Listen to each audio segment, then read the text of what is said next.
What's up, everybody? Back with another video. It's not your typical sneaker video that I've been doing like over the last couple of weeks. Just want to do a little something a little different this time to kind of build a relationship so y'all can get to know me, the man behind the sneakers, behind the kicks. Like I said, this channel, when I started on the first of the year, I kind of said that I wanted to be a little bit more well-rounded, wanted to show a little bit more of me. Now, the sneakers have kind of been, the first thing that I've kind of put out because that's what everybody kind of knows me for. So I started off with there, and then I'm just going to branch out and go in a couple of different directions, because I do sneakers, I do tech, I do whiskey, I do fitness, I do a little bit of everything, and I kind of just want to be a little bit more transparent. Y'all can get to know me and not just the kicks, because I feel like our relationship with the sneakers and everything will grow a little bit stronger. If you got to kind of know me, I'm gonna show you the processes that I go through. When I pick up my kicks and just a little bit of everything that kind of goes on with me. With this video, the question I got asked a lot is how did I get into collecting LeBrons, or how did I get into sneakers in general? And I just kind of wanted to make like a quick video just to kind of give y'all a little bit of backstory on me, how I got here and where it all started. 1994, I'll go back and say, so I'm 45 years old, and yes, I'm in the sneaker game. I'm in this. This is my hobby. This is what I do. Been doing it for longer than most of the people been born that, collect sneakers. So 1994, I had my first job at Taco Bell. So I'm working at Taco Bell, in the whole, 14 years old, got a job at school, working a couple hours a week, doing my thing. And all the money that I'm getting, I'm spending on either sneakers or spending on dumb stuff, but that's just life of a 14-year-old, I guess. I'm going to the mall, in the mall all the time. And I was like, man, I'm always up at the mall. I might as well try and get me a job here. So if you're from Indianapolis, this is back in, like I said, early 90s. I got a job at Washington Square Mall at Foot Locker. So at Washington Square Foot Locker, that Foot Locker was always jumping. So I put the app in, didn't think they was hitting me back, but they hit me back. Got the job, left Taco Bell, and it was just like, going to school every day was like kind of couldn't wait to get to work, because it was just sneakers all day when I got to work. So I just built the love for sneakers back then. Like I said, early 1994. I had it before then, but just getting a job in the sneaker store kind of cemented what I wanted to do, or just where I was at with sneakers at that point in time. Growing up, my mom was a social worker, so she worked in a community center, kind of like lower income neighborhood, a little poverty here and there. A little bit of everything going on. The dope boys around there, it was always dope boys around there, because there was a park right across the street from the community center she worked at. So we used to go to the park while we was there. And they would always come up, this was back when 15-inch Dayton's and Vogues and candy paint was getting started. So this was all, new money, young dudes with new money, dudes that was my age or a little bit older than me, in the neighborhood that we was always around that was making this money. So, they was going to the mall every day. They used to tell me all the time, yeah, I'm about to go buy these shoes. I'm about to go buy these shoes. And actually, when I went to work, I used to see some of these dudes, later on when I got 14, 15, when I wasn't going to the center as much. Early on, these dudes used to go to the mall every day. That's why I used to see all of the Air Max, the Jordans when they first started dropping. It was just a little bit of everything, that I used to see and I fell in love with. Trainers and turfs and just shoes, sneakers, whatever you want to call them in general. Working there and seeing all of that, that's where I kind of built that relationship with sneakers. And it was just different pair of shoes every day was a dream of mine. Like, just like anybody else, I wasn't getting kicks like that. Mom wasn't doing it. She wasn't going to buy them. So, when I would get a pair, I would cherish it or whatever. In this same community center that I was going to, there was a talent show. So in the talent show, the dude was like, whoever wins this talent show, I'm going to buy him a pair of Jordans. So this is 1992, I think, when the 7s came out. So I won the talent show, and I was able to get these 7s. So I got those 7s. It was the what they call now the Raptor 7, the black with the red and the purple and all that. Them 7s, like, you couldn't take them shoes off my feet. Whenever I was doing, I was even trying to cut grass in them, and I was like, no, I can't cut grass in these. So I would take them off, but when I would get done cutting that grass, guess what? I'm throwing them things right back on. So, I would wore them kicks to death, warm to death, warm to death. That was just it. That was, it was like cemented in me. So then later on, getting that job at the sneaker store, it was just like, hey man, this is something I'm gonna always do. And I used to tell my mom all the time, when I get older, hey, I'm gonna have a lot of shoes. That's what I'm gonna do. And as you can see from behind me, that's kind of where it ended up. Fast forward a little bit, working in the shoe store. I went from Foot Locker to Finish Line to Athlete's Foot. I worked out a lot of different, shoe stores back in the day. And it was just like, this is what I want to do. So I went to high school, graduated high school, living the life. I didn't go straight to college out of high school. I kind of worked a little bit and, just working. And I was like, a couple of years later, I had my daughter, I was about to have my son. I was like, I want to go to the military. So the first go around, the military, I signed up. Didn't go because my son was about to be born. He was going to be born premature. and I didn't want to leave. So, I stayed and didn't go. Stayed back here, worked a little bit. A couple years later, I was like, all right, my son, he's growing up a little bit. So, I took off and left. Well, I ain't gonna say took off and left, but I went to the military. Go to basic training. That's another story with the military. I'll do another video, tell you about my military life and how I got in the military. But I watched Black Hawk Down. And after I watched Black Hawk Down, I was like, that's what I want to do. So I went to the MEP station, talked to the recruiter, and I was like, hey, I want to go infantry. And they was like, what? They all looked at me like, are you crazy? And I was like, nah, that's what I want to do. So they going through all the jobs or whatever, and they like, well, at this time, if you signed up for infantry, they giving a $25,000 bonus when you get out of basic. Sign me up. Let's go. Signed up, left, shipped off, went to Fort Benning. Now, mind you, I went to Fort Benning, get to Fort Benning, Katrina happens while I'm in Fort Benning. So when Katrina happened, I was in basic training. And the thing about me, when I went to basic training, I was actually 23, I think. So I was a little bit older than everybody when I went through basic. That's, like I said, I'm going to do a military video, like joining the military, kind of my experience of going through the military. I did 7 years, 3 tours to Iraq in the infantry. So I'm going to do a whole nother video another day about my military experience. But like I said, get there, Katrina happened. So I'm still in there, go through basic, get out of basic, get stationed in Fort Hood, Texas. So Fort Hood, Texas, I'm there. We train up. Like I said, I'm in the infantry. We about to leave. We go to Iraq. I went to Iraq 3 times. First time was 15 months. Second one was 12 months. The last one was 10 months. So I got 37 months deployed. It's the infantry, combat zone. So I go to Iraq, put all my stuff in storage. We all put our stuff in storage. Go to Iraq 15 months, come back home. We about to move out, move back in the barracks or in the apartments, whatever we had. Open my storage unit up. All my boxes is just like all over the place. So whoever knew that we was deployed went to the storage unit and ransacked all of our units. Like the people that lived there, I knew it was the dudes that lived there. If you ever was in the military, somebody in the military, those small towns, they hate military dudes. The dudes that live there that aren't in the military, that like grew up in that town, they hate military dudes.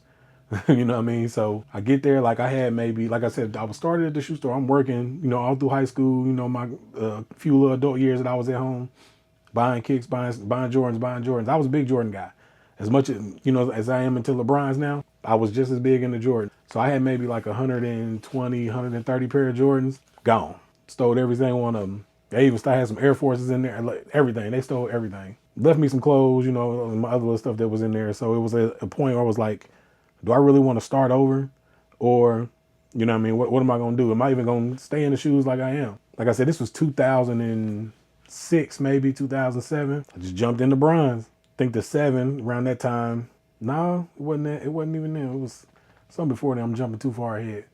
Anyway, I think when I got out, I did get, a pair of Jordans here and there, and I was just buying shoes, just all over, just trying to build my collection back up because I was so used to having a wide variety. It was weird just having maybe 2 or 3 pairs of shoes. Start buying stuff, go back to Iraq. So this time when I go to Iraq, I'm like, hey, I'm taking my stuff home. I actually shipped my stuff back home. You know what I mean? So Mom Dukes was taking care of everything when I was at home. When I was gone. So, it was just trying to make it a little bit easier. So got into bronze, started collecting bronze, and just went from there. Because it was like the Jordan thing. It was like, I don't want to do this over again. Don't get me wrong. There's a few pair of Jordans that I might buy. Aqua 8s, Fire Red 5s, Metallic 5s. I wouldn't mind getting them. But it's just not something that I would, feel like I need to have. And then when I tell everybody, it's like I say I don't have any Jordans. I do have 1 pair of Jordans. I got the Columbia 11s, patent leather 11s, all whites. Me and my wife and the kids, we did a sneaker ball last year. So we all got them. So, me, the wife, the kids, that's one of the main reasons that I got them is because everybody got them. But like Jordans ain't something. Jordans, Travis Scott's, Yeezys, New Balance. I won't like hype sneakers. You won't never see none of that stuff over here. So I buy what I like, that's, and I'm going to do me. So like I said, I just jumped on that train, jumped on bronze, and just been on bronze ever since. Now I've had my ups and downs where it was kind of like, do I still want to do this? I've sold a bunch of pairs and I've gotten pairs back, and there's pairs that I sold that I haven't gotten back. Yankee 8s, China and un-China 8s. It's other pairs I know that at the time, I was just like, I don't want to do this no more. We're doing. I was like, nah, I'm jumping back. I'm staying back. Couldn't get them pairs back. But, that's what time, just like anything, like I say, if you watch all my videos, I always say, just take your time. And I take my time. So a lot of the pairs that I wanted, I got back. I'm still getting the pairs back that, I'm still been looking for. And there's no chase, no rush. We're at a point now in the game, like the sneaker game is kind of like settling down. Resale culture is done. So everybody's trying to equate resale culture with the sneaker game, which can't be farther from the truth. So like now, we like it when they saying stuff is sitting and stuff is sitting. It's not really sitting. That's just the game. You know what I mean? There's so much stuff out there. You don't have to go out and buy everything up. But I mean, it was at a point in time, where the resellers were, they felt like they just had to buy everything up, and the demand was so high that they could get away with it. But now, you know what I mean? Everybody's like, oh, I'm cool, I'm chilling. Don't nobody want that stuff. A lot of them kids wearing them orthopedics, them designers, they want to call them, like orthopedic shoes to me. Shoes are just, they sitting on shelves like they should be. Because I mean, the game is like, now I come from an era where, lining up, first come, first serve, wasn't no raffles. I come from that era. So y'all remember years ago, they always talk about Indianapolis, Indiana, Lafayette Square Mall when they tore the Columbia's concourse was coming out and they tore the mall. That was here. That was in my city. I know how sneaker hype goes. And I mean, like the raffle game, that was all new to me. And it was like, I did it for a little bit and I'm like, man, I'm not about to play this game. So I just got to a point to where I'll get it if I can get it. If I want it, I'll pay the resale. I'll pay a little bit over. But like I said, with Bronze, it's a little bit easier because, I mean, the resale's not really, well, it's caught on, but I mean, it's not really as prevalent as it is in a lot of the other, lines, Jordans and Yeezys and all that kind of stuff. It was kind of like I had a little bit more peace in the Bron lane than I had in the Jordan lane. So, I mean, I don't have no problem staying here. Last thing I want to address with it, like with the whole sneaker thing with me, if you don't like what I collect, keep moving. Like, I don't understand why people be so pressed to jump in the comments to be like, oh, those are whack and that's this and that's that. If you don't like it, bro, just keep moving. The thing that with me is I don't like with Jordans. I can put a lot of this stuff on right here and I'm the only one in the room with it on. But I mean, you'll go some places, you know what I'm saying? And it's like a Jordan to come out and everybody got them on, which is fine. If that's what you want to do, then go ahead and do it. I'm not knocking nobody, buy what you like. If that's what you like, buy it. I don't mind. I don't care. But it's just like, I don't understand how y'all get so emotionally involved with hating LeBron that everything about LeBron and whoever does anything with LeBron, y'all got something to say.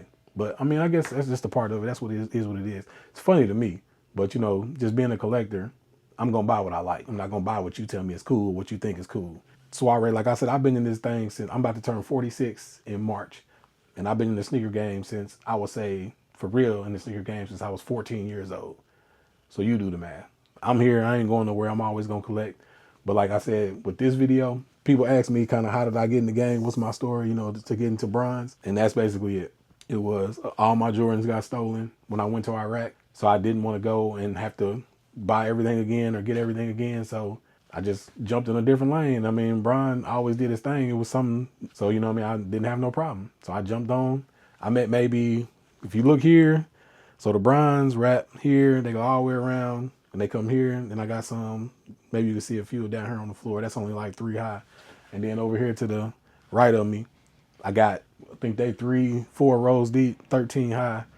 So, I mean, the numbers is getting there. So I'm big on, if you ever jump on my page, jump on my Instagram, I got 2 of them. You can check both of them out. I kind of try to keep my funny personal life, not personal, but my funny Duro life different than the big homie life. I don't want to merge them together because, I mean, that's 2 different crowds. But I'm merging them crowds here together on YouTube. So, like I said, you can check out the sneaker page, which is Big Homie Kicks 80. Or you can check out, my other page, which is Duro's Life. I'm on both of them. So, I post different stuff. I might post funny and stuff over here. But over here, it's going to be my sneaker life on Big Homie Kicks. So, just to give y'all a little bit more insight, a little bit more background on me. I'm trying to do that a little bit more with this channel. Like this year. As y'all can see, I've been posting a whole lot more, just trying to get more content out there. I've been trying to get more LeBron content out there because that's, what I rock with. But I'll be doing more bourbon, tech. I'm not going to be, like, my channel with me. So I know my lane. I know what I can do. I mean, I'm definitely going to bring you, quality content, I feel like, or decent content that people can relate to. But if you want those technical reviews and, this ain't going to be the channel for you. This is going to be the channel where your big bro's talking to the little bro or a big bro talking to little sis, whatever it is. So, I mean, I just feel like I'm more personable, and I'm gonna give you more of a, just a big bro feeling. They call me Big Homie. Everybody call me Big Homie. They call me OG. I'm at OG and Unk stage. So, I get that. I get those labels. So, I mean, it is what it is. But, yeah, just video just to, bring y'all into a little bit more of my life. Like I said, I'll start doing day in the lives. Take y'all to work with me so y'all can see what I do at work. Show y'all how I do my sneaker shopping, what I'm always looking for, when stuff's coming and, when stuff's going. Because I'm selling a lot of stuff, too. My wife and I, we started a eBay page, and you'd be surprised how much stuff you got sitting around the house that you can just, get rid of. So we made almost $2,000 just selling stuff that's been sitting around the house, collecting dust. So just make that eBay page and just start selling stuff that you got. And I'll bring more stuff to this channel. I'll bring stuff to our family channel, the Hunt Squad. I'll link that in here so you can go check that channel out. We're gonna do more family challenges. We're gonna do more family events. All that kind of stuff is gonna be on that channel. And like I said, more me and tech and all that. I'm trying to keep that over here. I got OCD, so I like to have stuff lined up. But appreciate y'all for rocking with me. Like, comment, subscribe. Just a little different video, just so y'all can get to know me a little bit more outside of kicks. I ain't got a sneaker in my hand to show y'all something or talk about. Just a little, getting with y'all kind of like my therapy. I get on here and I can talk to the camera and y'all can listen and y'all can not listen or whatever, but I can feel like I can get it all out. And I mean, it's the people that rock with me, they gonna rock with me, and we just gonna leave it at that. So appreciate y'all for rocking with me.